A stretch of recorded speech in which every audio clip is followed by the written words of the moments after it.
წევამდელთა საბრძოლო მომზადების კურსი დაიწყო, გაეცნენ ინსტრუქციას, დაურიგდათ აღჭურვილობა და ყაზარმებში განთავსდნენ, სადაც 8 კვირას გაატარებენ.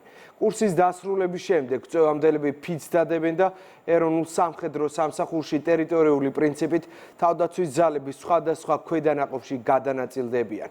ვაკო მეზურნიშვილის სიუჟეტი ვნახოთ.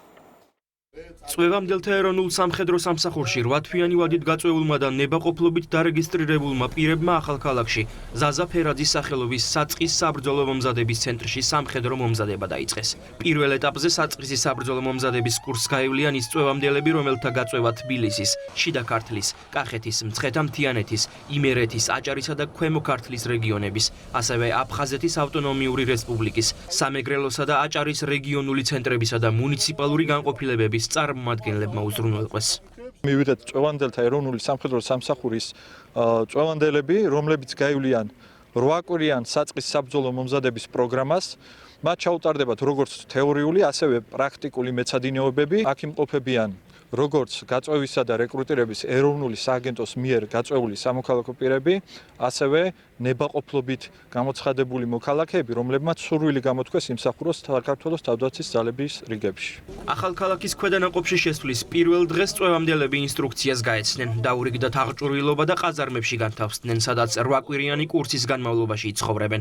საწყისი საბრძოლო მომზადების ცენტრში წვევამდელები საცეცხლე, სამედიცინო, საინჟინრო, სამწყობრო და ტაქტიკურ მომზადებას, ასევე კავშირგაბმულობისა და ტოპოგრაფიის საკითხებს გაევლიან. კურსის დასრულების შემდეგ წვევამდელები ფიცს დადებენ და ეროვნულ სამხედრო სამსახურში ტერიტორიული პრინციპით თავდაცვის ძალების სხვადასხვა ქვედანაყოფში გადანაწილდებიან. ვარჯიშობთ, სერჟანტებს უსმენთ, ბევრ რამეს ვსწავლობთ. არსებობს რაღაც საინტერესო კურსები ჩემთვის კერძოდ, გინდათ კიბერუსაფრთხოების, გინდათ რეინჯერობის.